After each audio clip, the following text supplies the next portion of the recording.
कहिड़ी शइ बची आहे, कहिड़ो अदारो आहे जेको बचियलु आहे जंहिंमें करप्शन आहे, सॼी सिंध खे हिननि मोहन जो दड़ो बनाए दुरुस्त कया।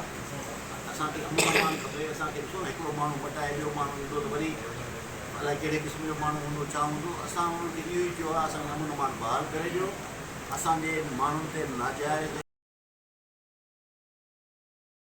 FIR सां विक्टिमाइज़ेशन न थिए, जेकॾहिं उहा बंदि न थी त पोइ असां एहतिजाज कंदासीं। इन करे असांखे ऑप्शन्स खुलियल तव्हां SIG अचो आहे न तव्हांजो। मां इहो थो चवां त छा चवंदा आहिनि अंधेर नगरी चरबट राजा ज़मीनूं असांजियूं, ज़मीनूं सिंधियुनि जूं, वारिस असां, मिल्कियतूं असांजियूं। ॿाहिरियां माण्हू जेके उन्हनि खे तव्हां पुछायो ज़मीनूं उन्हनि ते ज़बरदस्त कब्ज़ा कयो, छो? यतीम आहियूं असां हिकिड़ो पंहिंजो एहतिजाज करणु चाहियूं था, ॼाणूं था इहो ग़लति थियो आहे।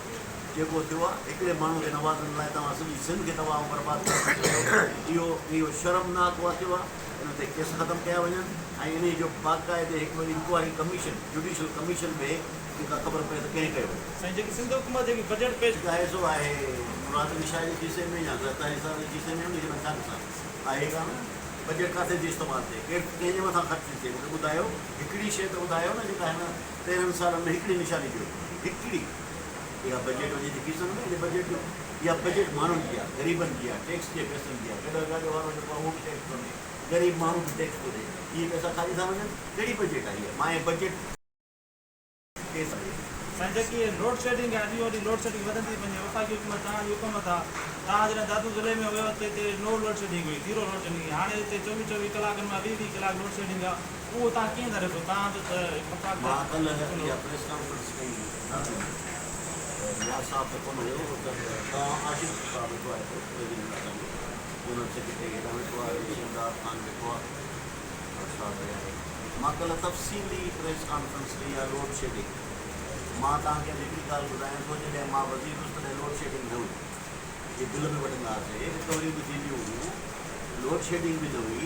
मूंखे प्राइम मिनिस्टर चयो रिकवरी करण जे लाइ रेंजर्स खे लॻाए न, मां चयो मुंहिंजी इस्तीफ़ा वठो। रेंजर्स खे लॻायो माना मां नाल आहियां न, नाल वज़ीर आहियां, मूंखां इस्तीफ़ा वठो। असां रिकवरियूं बि कयूं, माण्हुनि खे तंग बि न कयो, किस्तूं बि कयूंसीं। जेके हणनि था इहे बिल वॾा वॾा हणनि था, कहिड़ो ख़तमु करायूं। ऐं मूं वटि सरप्लस पावर हो 1825 मेगावाट बिजली। अॼु मां दावा सां चवां थो, जेकॾहिं को मूंखे चैलेंज करणु चाहे थो त इस्लामाबाद में अचे, मूंसां सेमिनार में वेहे, प्राइम मिनिस्टर वेहे, प्रेसिडेंट वेहे, असांजो जेको हिकिड़ो आहे कराची वारो, हाणे त किथे थींदो आहे कराची जो बराल, उहो बि वेहे। 20 मेगावाट बिजली नेशनल ग्रिड में मुंहिंजे करे वई। उन खां पहिरियां भॼी विया सभु, कमीशन वठंदा हुआ। मां दुबई लंडन वियुसि, मां वञी हुनखे चयो इन्वेस्टर्स खे त मां राति जो बि तव्हांखे फ़ोन कयां या घर घुरायां त मूंखे सज़ा ॾियो। तंहिंखां पोइ इन्वेस्टर आया ऐं उहे इन्वेस्ट कई। जेको एजाज दिखाणी जे घर ते कल छापो आयो आहे ऐं उहो मां छा थो चई सघां, मां थो सर ये बलदादी इलेक्शन इंशाल्लाह बलदादी हुकूमत में कामयाबी ॾिसंदे असांजी इहा तयारी आहे। हिननि बगड़नि खां, गाड़ेलनि खां, रिछनि खां, मगर मच्छनि खां मां हिन क़ौम खे आज़ादु कराईंदुसि, ज़ंजीरनि में कढंदासीं ऐं हिननि सां हिसाबु कंदासीं।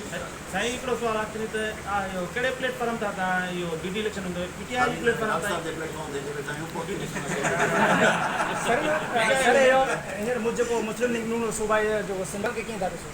मूंखे त मां न बयानु पढ़ियो आहे, तव्हां पढ़ियो आहे, मां त इहो बयानु न पढ़ियो आहे। पर मुंहिंजी पुराणी वाबस्ती आहे साईं शाह साहिब सां, साईं शाह मोहम्मद शाह सां। हाणे खां न, बाबा एजाज़ अली ख़ान खां वठी असां गॾिजी कमु कयो आहे पाण में। नवाज़ शरीफ़ लाइ बि मूंखे इज़त और एतिराम आहे। मूंखे कंहिं बि माण्हू जे लाइ कोई नफ़रत कान्हे, इज़त और एतिराम। ठीकु आहे।